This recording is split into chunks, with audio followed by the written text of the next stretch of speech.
everybody, welcome back to the fourth week of SoCal Sports Report. We've made it this far. We're doing pretty good. No stopping now.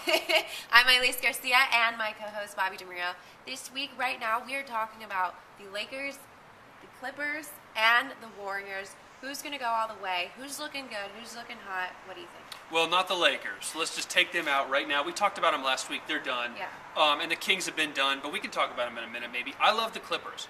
The Clippers, to me, are the deepest team in the West, they're the best team in the West, and I think when the dust settles at the end of the season, the Spurs not included because you just never know they're good. I like the Clippers better than the Thunder because the Thunder lost a lot when James Harden and Kevin Martin left. The Clippers are deeper than them. They've got a better bench. DeAndre Jordan is better.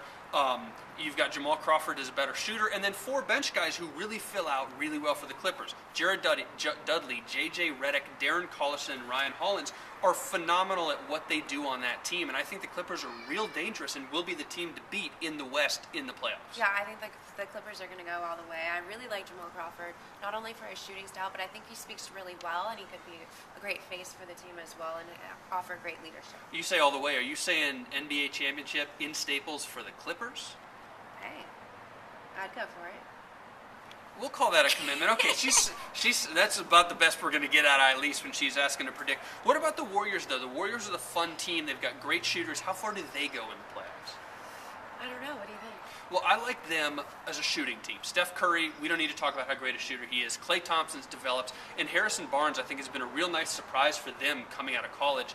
The big problem for the Warriors is they don't have enough down low. We saw that last year in the playoffs. They torched Denver in the first round, which was a surprise because Denver was good. But they didn't have enough down low besides David Lee to go any further. They add a great defensive stopper in Andre Iguodala from Denver, which was a controversial pickup for them because he may have been stealing signs and information from the Nuggets and giving them to the Warriors.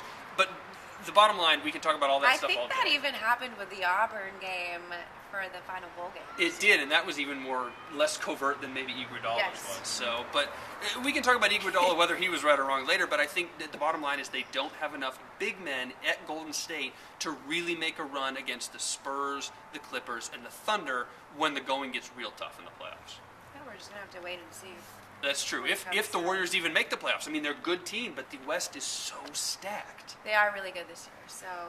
We'll see. All right, so the Lakers are done. We know that. Last point, though, the Kings, they're obviously out. They're worse than the Lakers. DeMarcus Cousins, Ailis, signed a $62 million extension in Sacramento this past year, and what was the first thing he did? What was it? Donated $1 million to Sacramento charities. This is a guy, maturity-wise, we've always questioned him. We know he's good on the court, but he was fighting with coaches. I think he's starting to turn the corner, and maybe 2, 3, 4 years from now, the Kings might be back to what the Kings were 10 years ago with Vlade Divac and Mike Bibby and guys like that. So they're not there yet, but it's on the way. But I mean, it says a lot about a person if you're going to be donating that much out of your salary. Well, for him, it's not that much, but just in general, it says a lot about you as a person off the court as well that I think a lot of people really admire. And it's part of a big commitment for him to Sacramento, so that's a good sign for the Kings, wherever they end up, if it's Sacramento or Anaheim or whatever. Right?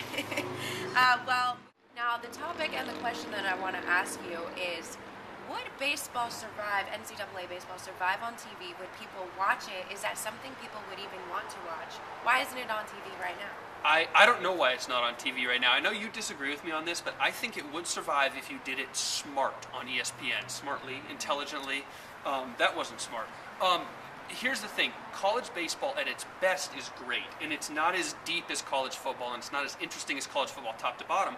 But the best teams are great. Fullerton's an example of that. And I think if you put it on ESPN Friday nights, there's no reason you wouldn't watch maybe once a week in the downtime in April and May. You'd watch Cal State Fullerton and UCLA play one game because it's a phenomenal game and it's an offensive game, right? You would watch them, but would you watch other games? I think 3 hours minimum is a really long time. It's a really long commitment.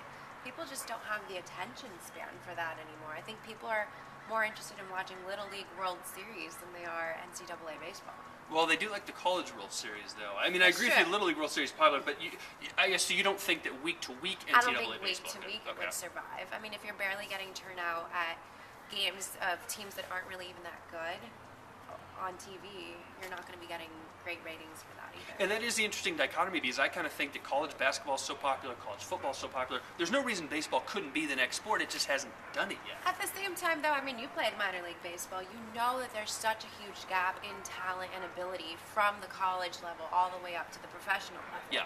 You know, football, you can go straight from college. Basketball, you go straight from college. But baseball, you have to go through the farm system. There's just so many different steps that you have to go through to even make it. Yeah. And then once you make it, I mean, it could go either way.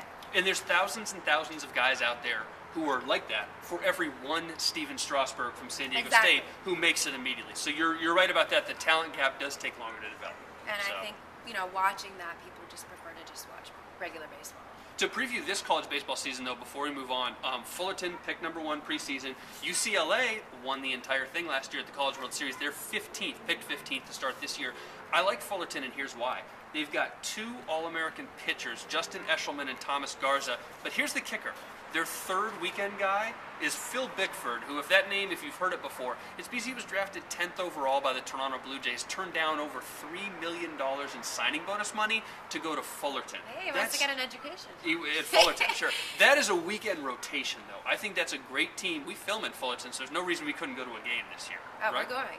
Okay, Yeah. I like Fullerton to win it all, and we'll be there, and we're calling it now. Well, I am at Come least. get a hot dog with us. Moving on to the last topic. This is kind of a fun topic. It's up for great debate. People debate this all the time. Where does Kobe stand in all of the grades? Is he top 3? Is he top 10? Does he make the cut? Where is he? I put him in the top 10, and here's why. When you evaluate great players both on the court and your argument off the court, which is an interesting one, you have to look at a lot of different things. I start with championships. Jordan wins there, although Kobe's won Right. a lot. And then you look at stats and points, but those don't always tell the whole story. In my top 5, if you're curious, because I know you are, I've got Michael Jordan, Wilt Chamberlain, Kareem, Magic Johnson, and Larry Bird. I put Kobe in the top 10 because he's clearly one of the best ever, but he doesn't transcend any of those 5 culturally or on the court, whether it's points or championships or stats. And my big issue with Kobe is he's struggled a little bit with teammates. With Shaq and Dwight Howard, he had contentious relationships. And if you want to be the greatest ever like Jordan, I understand the competitive fire, but you need to make get everyone along. around You you have to be a team. better. Yes. Team player to be a leader Yeah. as well.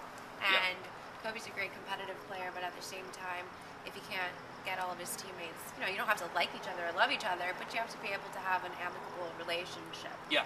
on speaking terms. Well, and your argument off the court is Right. more interesting. I think that Kobe, he may not be ranked in the top 3 or top 10, but I think he's very relevant and he's very talked about because of the factors that are kind of going for him in this day and age where other players didn't have before, such as social media and different outlets and channels where people can talk about him. He's very vocal on all of his social media channels, and he's very accessible as well. And so I think that he is kind of a topic of conversation because of that fact. And he'll be remembered maybe better than a Wilt Chamberlain was remembered because, and it sounds stupid, but Kobe had Twitter. It's more of a marketing ability. It's more of a way to be remembered when you're done. I think it's a weird argument, but it actually kind of holds. Yeah, and it makes sense. I mean, in our culture today, you have to have Twitter. You have to talk to your fans. You have to. I mean, he releases information on Twitter before other people even know, and so Yeah. that's kind of his voice and his channel to talk to other people as opposed to the media, and that's something that he has going for him moving forward. Interesting argument. That's going to wrap it up for us as the sun's setting down. You got to catch us next week. Week 5, SoCal Sports Report. I'm Ailis Garcia with Bobby DeMuro. We can't wait to see you. And if you have any ideas for other topics that you want us to debate, talk about, fight about, whatever you want, comment below, tweet us, like Kobe, and Facebook us, whatever you want to do. Reach out to us. You know where to find us. If not, you can find us at a Cal State Fullerton game Exactly. soon.